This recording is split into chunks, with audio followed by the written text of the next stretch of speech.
Terima kasih Anda masih bersama kami. Bagi Anda baru saja bergabung, berikut 3 berita utama hari ini. Kesal dengan kelakuan anggota legislatif, massa bakar gedung DPRD Sulawesi Selatan.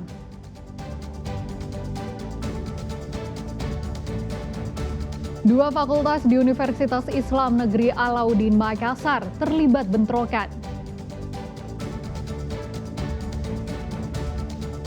Seorang office boy membunuh rekan kerjanya setelah gagal memperkosanya.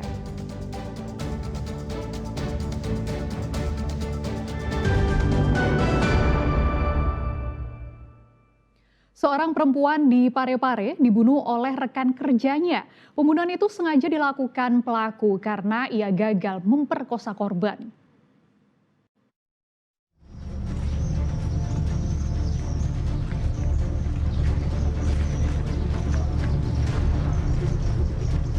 Suryani Tahir ditemukan tewas pada Jumat dini hari di kamar mes Kelurahan Watang Soreang, Parepare. Kematian Suryani tentu menggegerkan warga dan teman satu mes, sehingga kejadian itu dilaporkan kepada polisi dan pihak perusahaan tempat korban bekerja. Setelah diselidiki, Suryani ternyata dibunuh oleh rekan kerjanya bernama Kadri Ahmad yang merupakan office boy. Pembunuhan ini bermula saat Kadri yang tinggal satu mes dengan Suryani mencoba memperkosanya. Saat tersangka mencoba memeluk korban menendang dada tersangka. Tersangka pun kesal kemudian mengambil pisau yang ada di dalam kamar lalu menusuk dada dan menggorok leher korban. Ingin memperkosa korban.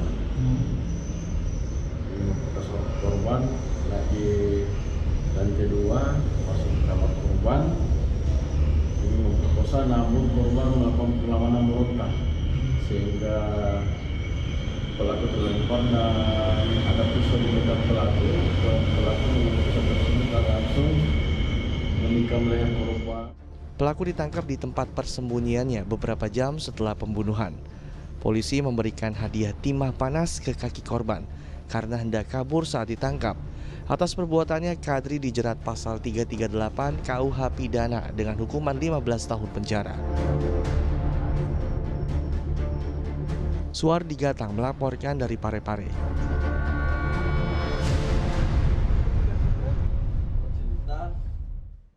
Korban kebakaran di Desa Sorowako, Luwu Timur mengaku barang mereka yang selamat dari api malah dijarah oleh warga lain.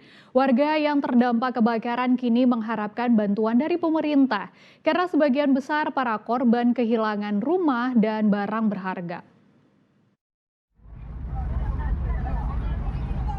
Sebagian warga desa Sorowako, Kecamatan Nuha, Luwu Timur tinggal di posko pengungsian. Kebakaran yang begitu cepat membuat mereka kehilangan rumah dan barang berharga. Kepedihan belum usai, salah satu warga malah diterpa hal yang tidak diduga. Sudah jatuh tertimpa tangga pula. Barang yang bisa diselamatkan dari kebakaran malah dijarah oleh orang yang tidak bertanggung jawab. Sebagian ada terselamatkan Pak, kami menyelamatkan dari api, tapi warga yang lain menginjara lagi kembali. Kebanyakan barang kita selamatkan dari api, tapi orang lain yang ambil lagi Pak, tabung kebanyakan. Warga yang menjadi korban kebakaran kini berharap agar pemerintah memberikan bantuan. Karena saat ini yang tersisa hanyalah pakaian yang melekat saat terjadi kebakaran. Sebelumnya kebakaran di Desa Sorowako menghanguskan puluhan rumah, akibatnya ratusan keluarga kehilangan tempat tinggal. Wahyudi Baso melaporkan dari Kabupaten Luwu Timur.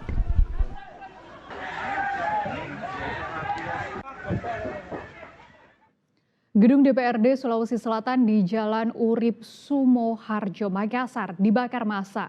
Selain dibakar gedung DPRD, massa juga merusak sejumlah mobil yang terparkir di halaman DPRD. Hancur mobil yang ada di halaman DPRD Kota Makassar. Hancur mobil. Kemarahan warga atas sikap arogansi legislatif semakin menjadi. Akhirnya pada Jumat malam unjuk rasa di Makassar berujung ricuh hingga massa membakar gedung DPRD Sulawesi Selatan.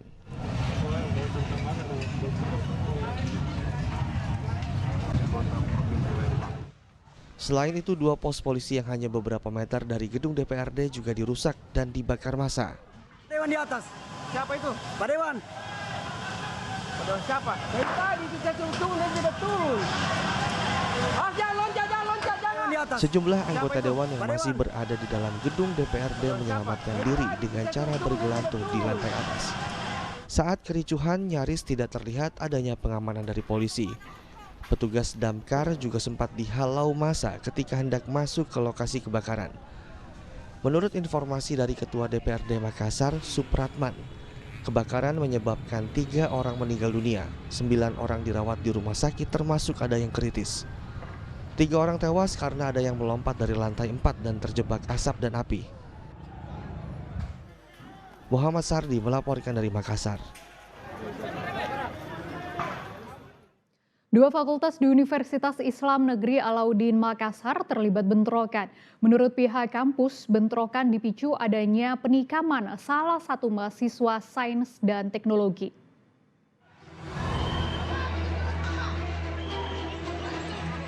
Dua kelompok mahasiswa, Fakultas Saintek dan Fakultas Syariah dan Dakwah UIN Alauddin Kabupaten Goa, saling serang dengan batu dan kayu pada Jumat siang. Akibat bentrokan, sejumlah fasilitas kampus seperti kaca dan jendela gedung rusak.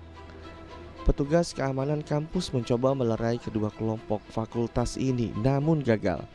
Bentrokan berhenti setelah polisi dan pihak keamanan kampus melakukan negosiasi, sehingga mahasiswa membubarkan diri.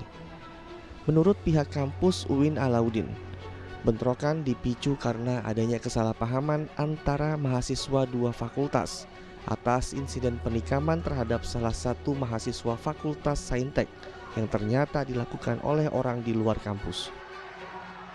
Ya, terjadi penikaman. Yang ditikam itu anak saintek, yang menikah bukan mahasiswa. Lalu kemudian kita tidak tahu bagaimana perkembangannya, isunya dan seterusnya. Akhirnya terjadi ini. Untungnya ini seluruh maba sudah kita perlukan lebih awal. Usai bentrokan, polisi masih bersiaga di area kampus untuk antisipasi bentrok susulan. Pihak kampus memutuskan perkuliahan untuk sementara waktu digelar secara daring hingga 4 September mendatang. Muhammad Sardi melaporkan dari Kabupaten Goa.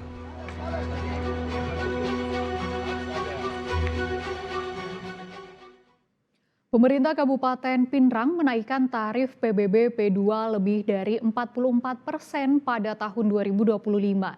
Masa menyikapi keputusan itu dengan unjuk rasa. Mereka menolak keras kenaikan PBB P2 yang dinilai cacat prosedur.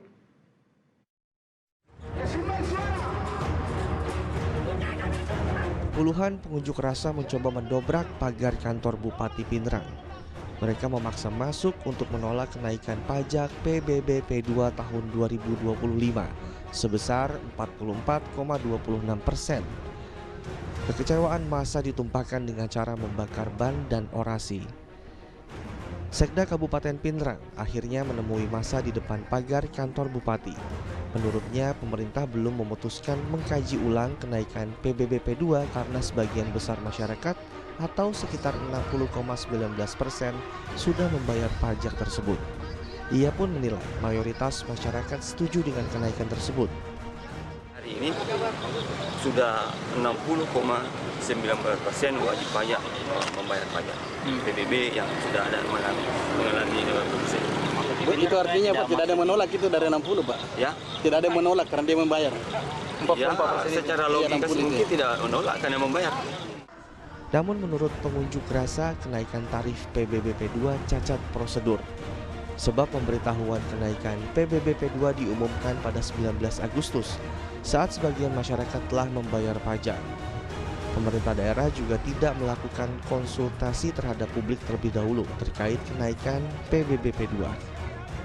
Pada saat kami periksa di DPR, ternyata DPR pada saat itu hanya menginstruksikan untuk optimalisasi, alasannya adalah karena banyaknya kebocoran pajak yang terjadi di Kabupaten Pinrang.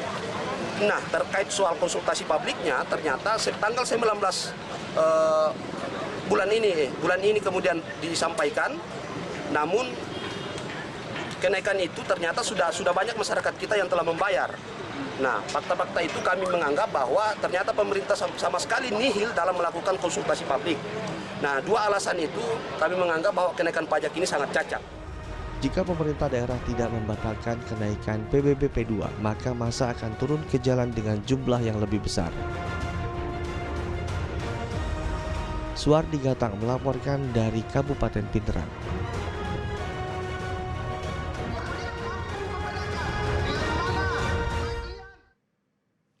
Laporan tadi mengakhiri berita Makassar hari ini. Jangan lupa pastikan Anda subscribe channel YouTube Liputan 6 SCTV Daerah. Saya Frin Meriana berterima kasih atas perhatian dan kebersamaan Anda. Selamat beraktivitas dan sampai jumpa.